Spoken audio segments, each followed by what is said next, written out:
Mitt Romney takes his Medicare message to Florida. And we got Neil King joining us today from Washington, D.C., where he's got his head in this campaign trail. This is interesting. So obviously the campaign is really off and going now. We had the Ryan announcement over the weekend, and now Romney off talking Medicare. What exactly is he saying? Well, I mean, the message that he took to Florida is it's not me and Paul Ryan who are looking to, weaken or diminish Medicare. It's Obama himself, President Obama, through Obamacare, has trimmed $700 billion or so from Medicare spending over the next decade. We're looking to save Medicare, he says. So this is a very prickly subject. I mean, the Ryan budget does have pretty specific nostrums in it for how Paul Ryan and the House Republicans want to fix Medicare, move it to a voucher program. The Democrats have jumped all over that, saying they want to end Medicare as we know it.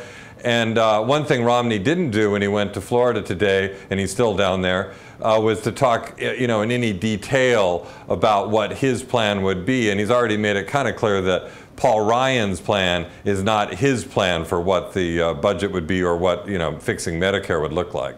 That's a bit weird, isn't it, Neil? Having two people on a ticket with different plans for something as critical as that, as critical to that for the voters.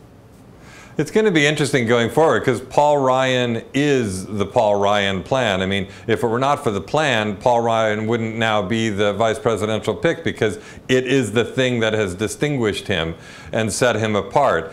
And then right from the outset, because that plan is itself pretty toxic on the left and could be problematic among independents and others, for Romney to be saying, well, that's not really my plan, even though he has already himself said that he supports the plan, it is going to be tricky. And he was on 60 Minutes last night saying, look, I already have my budget out there. That's the one that we're, not his budget, but his overall blueprint out there. And that's what we're going to be campaigning on.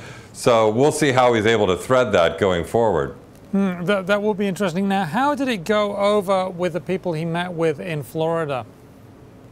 Well, I mean, this is a big campaign event. So, he's now, his people are very energized. He's drawing bigger crowds than he was before. There was a pretty big crowd in Florida. They like his overall message. It's going to be interesting because on Sunday, Paul Ryan himself is going down to Florida.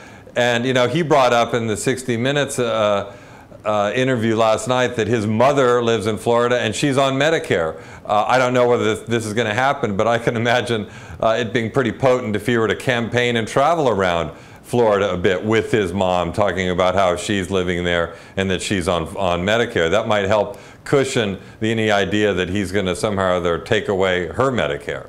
Well, I'm sure he's watching the News Hub now, and so maybe he'll take that advice. If he does it, you'll know it's the Neil King idea there. So Florida's very important, isn't it? I mean, it has not just on the Medicare vote, but for all votes, right? Well, I mean, there's one state just right off the bat. If Romney can't win Florida, he's not going to win in November. That's just the way it works. That has too many electoral votes. It would cripple him right from the outset. It's a must-win for him. It's not a must-win for Obama. And I don't necessarily think that having Paul Ryan on the ticket weakens him dramatically, Romney that is, but it's very close there, basically a tied race at the moment, and any sign of it weakening him would be a real alarm bells within the Romney campaign. Neil, we've heard that Paul Ryan being picked as Mitt Romney's running mate is a game changer. Do you see it that way? Is it, as people say, going to be an election about ideas and stark differences in those ideas? Or is it going to be more of the same that we've seen over the years? Well, I don't know whether it's necessarily, I mean, it'd be a lot to ask that this would suddenly become a big, sweeping, philosophical election with high-minded debate. I mean, I think for the most part it's going to revert to the norm and we're going to see pretty typical campaigning going forward. But that said, we do have two tickets with very different views about what the government should look like, and they're both now portraying it as a choice that the American people need to make about what role government should fill in their lives. And the fact that both sides are portraying it that is itself very interesting, and indicates that it is going to be sort of a conceptual, big, idea election at heart. And what's interesting to me about that is that it's a gamble for a challenger like this to be now saying, okay, put us both up and choose between us, because up until now, Romney really wanted this to be totally a referendum on the man in office. Do you want to keep this person in office, or do you want someone else to take his place? Now he's saying, this man has one set of ideas, I have another set of ideas, pick among those ideas. That's the gamble that Romney's making.